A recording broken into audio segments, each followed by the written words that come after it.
Welcome to my YouTube channel. Student, मैं जो content upload करने वाली हूँ वो यूजफुल हो पाएगा BSc maths, engineering maths, IIT jam and many other teaching competition exams के लिए। तो स्टूडेंट बने रहिए। स्टूडेंट, मेरे प्रीवियस लेक्चर में हमने देखा था particular classes of R integrable function कर रहे थे।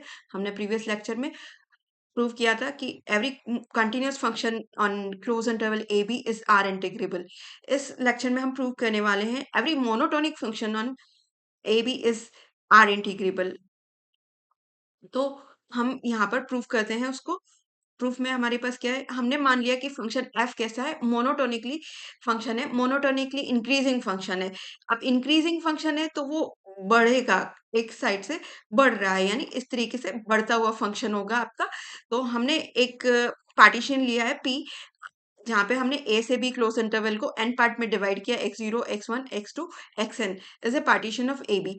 और यहाँ पर भी आपकी वही सेम कंडीशन है, mesh of P less than from हम कंसीडर कर रहे हैं epsilon upon F of B minus F of A plus 1। अब हमारा फंक्शन कैसा है, मोनोटोनिकली इंक्रीजिंग है। तो जो आपका फंक्शन रहेगा, एक कोई सब इंटरवल ले लें, आई सब interval x i minus one x आई, इसके अंदर भी कैसा होगा, मोनोटोनिक होगा। मोनोटोनिक होगा तो इसका जो आपका इंटरवल ये है एक्स आई माइनस वन और एक्स आई। तो जो सुप्रीमियम ऑब्टेन होने वाला इंक्रीजिंग फंक्शन है, तो इंक्रीजिंग आपको लास्ट पॉइंट पे ही ऑब्टेन होगा जो आपका सुप्रीमियम है, और इनफीमियम आपको लोएस्ट वैल्यू निम्नक जो है एक्स आई माइनस वन पे ऑब्टेन होगा। तो सुप्रीमियम एम आई का वैल्यू हो जाएगा एफ ऑफ एक्स आई के इक्वल, और इन्फीमियम यानी एम आई का वैल्यू हो जाएगा F of x i minus one के इक्वल। और जो डिस्टेंस रहेगी आपकी डेल्टा एक्स आई, जो आपकी लेंथ ऑफ इंटरवल रहेगी, वो भी किससे होगी, मैश ऑफ पी हमारा epsilon upon F of B minus F of A plus one से छोटा है। तो यहाँ पर भी आपका मैश ऑफ पी सबसे बड़ा डिस्टेंस होता है, तो और कोई भी जो डिस्टेंस होगी वो उससे तो छोटी ही रहेगी। मैश ऑफ पी खुद उससे छोटा है, तो दैट मीन्स दूसरी डिस्टेंस भी आपकी इससे छोटी होगी। ये हमने लिखा है इक्वेशन नंबर 1 को यूज करते हुए। अब यहाँ पर क्या होगा, ये वही कॉन्सेप्ट है कि either this is the interval whose length is maximum, or if it is not, then the distance would be lesser, यानी छोटी ही होगी डिस्टेंस।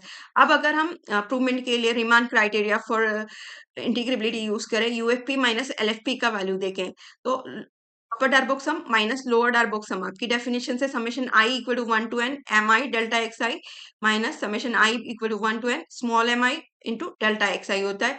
तो यहाँ से delta x i length of the interval तो कॉमन है, दोनों में से कॉमन निकाल लिया हमने, m i minus m i लिख लिया कंबाइंड फॉर्म में। और by the using the equation number 2, delta x I का वैल्यू जो रहेगा आपका, वो लेस देन होगा epsilon upon F of B minus F of A plus 1 से। तो ये इससे छोटा है, और आपको यहाँ पर मल्टीप्लीकेशन करना था आपके उच्चक माइनस निम्नक का। उच्चक और निम्नक की वैल्यू जो हमने निकाली थी, उच्चक आपका एफ ऑफ एक्स आई था और निम्नक क्या था, F of x i minus one, और समेशन हो जाएगा आपका यहाँ पर भी आई इक्वल टू 1 से n तक। अब अगर हम यहाँ पर फंक्शन की अलग अलग वैल्यू यूज करते चले, like F of X one minus F of X zero plus F of X two minus F of X one and so on plus of F of X N and F of X N minus one.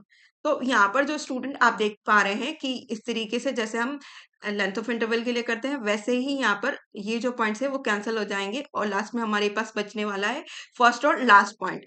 तो last point हमारा B point है, यानी उसको हम F B से show कर सकते हैं, और फर्स्ट पॉइंट ए पॉइंट है, उसको एफ ए से शो कर सकते हैं।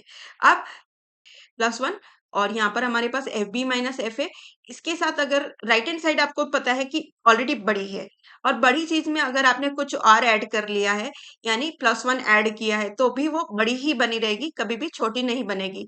तो यहाँ पर हम प्लस वन ऐड कर रहे हैं, और वो ऐड इसलिए कर रहे हैं ताकि यहाँ जो डिनोमिनेटर में टर्म्स है कैंसिल हो जाए न्यूमरेटर की टर्म्स के साथ।